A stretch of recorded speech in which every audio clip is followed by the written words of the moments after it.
नमस्कार।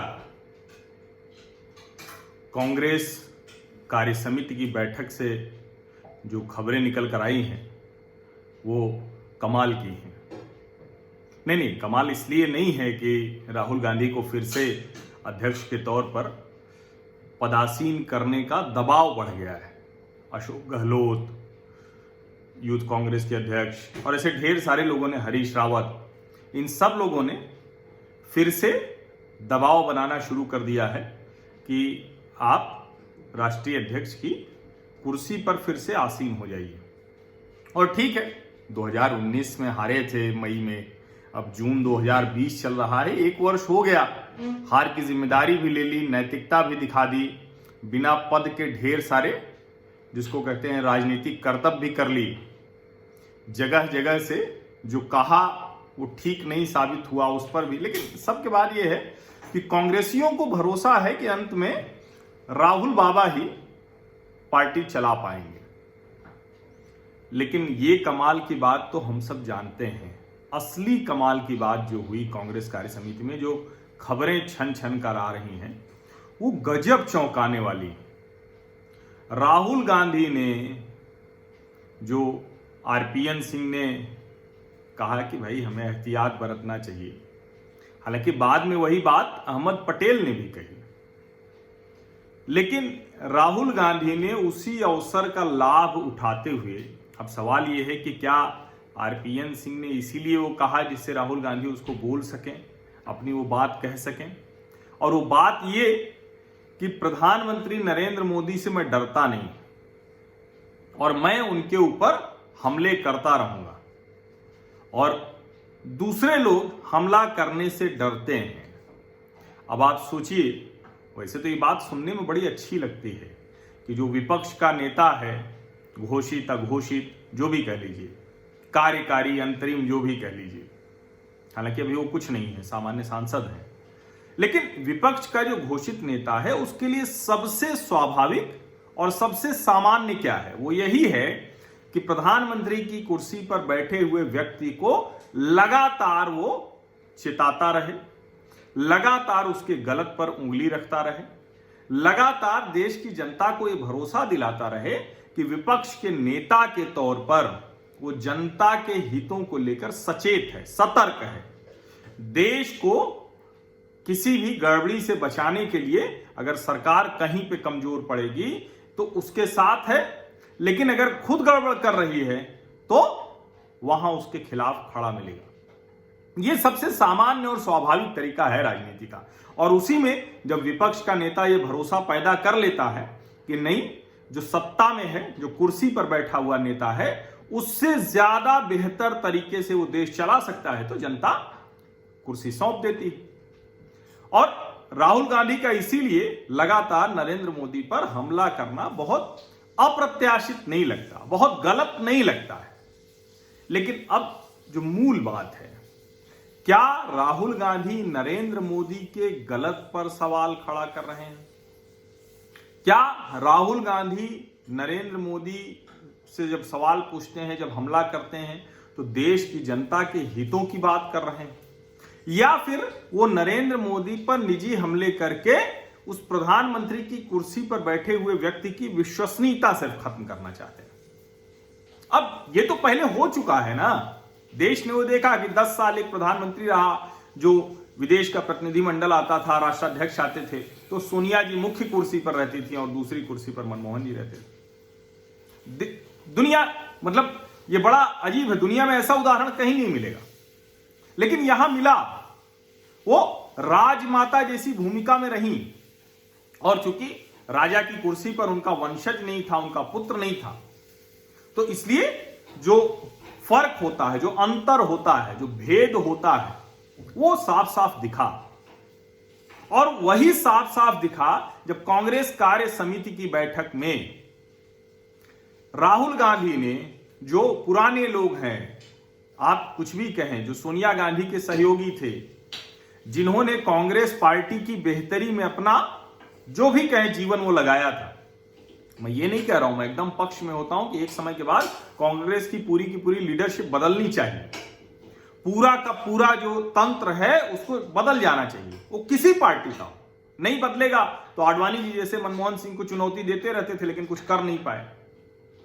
अंत में कार्यक्रम के साथ, एजेंडा के साथ नरेंद्र मोदी आए और वो प्रधानमंत्री बन गए। तो ये बेसिक फर्क है, लाल कृष्ण आडवाणी और नरेंद्र मोदी से समझा जा सकता है। लेकिन राहुल गांधी ने कांग्रेस कार्य समिति में कहा कि मैं तो मोदी के खिलाफ बोलता रहूंगा, आप लोगों को ठीक नहीं लगता है तो सीडब्ल्यूसी मुझे कह देगी, मैं चुप हो जाता हूं। अब ये खबरें सुन के हंसी आती है। क्या राहुल गांधी साबित करना चाहते हैं? राफेल मामले पर झूठ अदालत में फंस गए, उसके अलावा भी अलग अलग मसलों पर अभी तक कहीं भी राहुल गांधी की एक भी प्रमाणिक विश्वसनीयता नहीं हो पाई। और अब वो इस तरह का टेंट्रम कर रहे हैं और उसमें जब वो ये सब बोल देते हैं तो प्रियंका गांधी आ जाती हैं और कहती हैं कि कुछ लोगों को छोड़कर कोई तो मोदी और शाह के खिलाफ बोलने की हिम्मत नहीं करता है। अरे कौन नहीं बोलने की हिम्मत करता है? छोटा से छोटा कांग्रेस कार्यकर्ता से लेकर जिसको भी मन है वो मोदी शाह के खिलाफ बोलेगा। मोदी शाह कोई इस देश के राजा तो है नहीं, कोई डायनेस्टी तो है नहीं, लोकतंत्र से चुने गए नेता हैं, प्रधानमंत्री हैं, गृहमंत्री हैं। जहां ठीक नहीं करेंगे वहां उनके खिलाफ बोला जाएगा और कोई कुछ कर नहीं पाएगा। आप सत्ता के बल पर बहुत कुछ नहीं कर सकते हैं।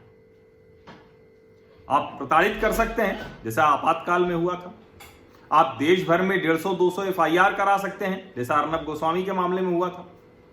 लेकिन इस सब के बावजूद जिसको जो बोलना है लोकतंत्र में वो बोलेगा। लेकिन भाई बहन ने मिलकर पूरी कांग्रेस कार्य समिति में, जैसे कंपनी की बैठक नहीं होती, पारिवारिक कंपनी हो और उसमें जो बेचारे काम करने वाले लोग हैं, जो कुछ हैं, उनको आप अचानक कंपनी नहीं चल रही है, ऑर्डर नहीं मिल रहे हैं, कर्जा बढ़ता जा रहा है, दिवालिया होने के कगार पर है, तो आप कंपनी के मालिक मुखिया के तौर पर सारे फैसले लेते हैं, आप कंपनी के लिए फाइनेंस करते हैं, आप कंपनी के लिए कर्मचारी तय करते हैं, आप कंपनी का प्रोडक्ट डिजाइन करते हैं, सब कुछ आप करते हैं। यहां के संदर्भ में कहें तो सोनिया जी, राहुल जी और प्रियंका जी। लेकिन प्रोडक्ट नहीं बिका, फाइनेंस नहीं हो पाया, समय पे कर्ज नहीं दे पाए, कर्जा बढ़ता गया, कर्मचारी काबिल छोड़ के चले जा रहे हैं, तो क्या? तो जिम्मेदारी उन लोगों के ऊपर डाल दी।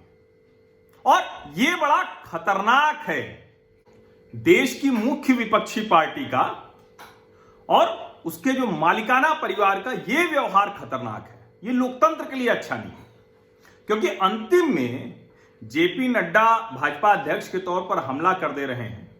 लेकिन सच बात तो यही है ना कि भले कुछ हो लेकिन विपक्ष तो अभी कांग्रेस के ही इर्द गिर्द है, धुरी वही है। और उसमें कांग्रेस कार्य समिति से अगर ये खबरें निकल कर आई, अब ठीक है, अशोक गहलोत, हरीश रावत, ये पता है सब ओल्ड गार्ड्स हैं, लेकिन ये समझदार लोग हैं, इनको लगता है कि अभी एक परिवार में जो ताकतवर है उसके साथ खड़े हो जाएंगे तो आगे उसका पुण्य प्रताप सब मिल जाएगा। ऐसा नहीं है, दोनों बड़े ताकतवर नेता हैं, दोनों बहुत अच्छे नेता हैं, व्यक्ति के तौर पर भी अच्छे हैं, राजनेता के तौर पर भी, जो आप उनको चालाक कह लीजिए, शातिर कह लीजिए, मजबूत कह लीजिए, मास लीडर, सब कुछ है वो। लेकिन उनको पता है कि चाहे जो हो, कांग्रेस की नीयत है कि यहां कोई न कोई गांधी परिवार का ही होगा। और इसीलिए फिर से राहुल बाबा, अब वो कब तक होगा, कब ताजपोशी होगी पता नहीं।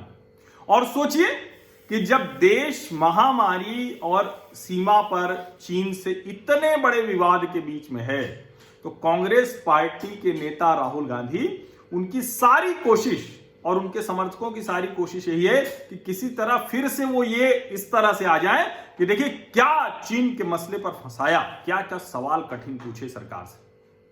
ठीक बात है, सवाल पूछा जाना चाहिए और बिल्कुल ये जरूरी भी है, लेकिन आप चीन जैसे निरंकुश तानाशाह देश से जब लड़ते हैं जहां लोकतंत्र नहीं है, तो कई बार सवालों को सही समय के लिए रोक लेना चाहिए।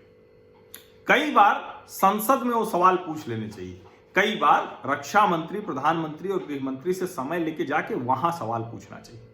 लेकिन बाहर निकल के कहना चाहिए कि देश एक है, भारत की सेनाएं जो कर रही हैं वो बहुत शानदार कर रही हैं, हमारी तरफ से कहीं कोई गड़बड़ नहीं है। और जब अंदर जाइए कमरे में तो कड़े सवाल पूछिए कहिए कि आप ये नहीं कर पा रहे हैं, यहां गड़बड़ हुई, यहां रह गया। ये तरीका होता है जब देश की संप्रभुता और सुरक्षा की बात आती है, एकता की बात आती है। लेकिन यहां तो तरीका यहां सिर्फ गांधी परिवार कांग्रेस में स्थापित रहे और किसी तरह सत्ता मिल जाए। आपको याद होगा वो खबरें भी खूब आई थी जब 2019 का चुनाव कांग्रेस हारी बुरी तरह से, तो बैठक में प्रियंका गांधी ने कहा कि बताइए, ये उन्होंने जो ओल्ड गार्ड जिसको हम कहेंगे कि जो बुजुर्ग नेता थे उनके लिए कहा कि ये ढेर सारे लोग इस रूम में बैठे हैं जिन्होंने तबाही कर दी कांग्रेस की, और वो अपने बेटों के लिए बेटियों के लिए सिर्फ एक अच्छी सीट तलाशने में सारी ऊर्जा उन्होंने व्यर्थ कर दी।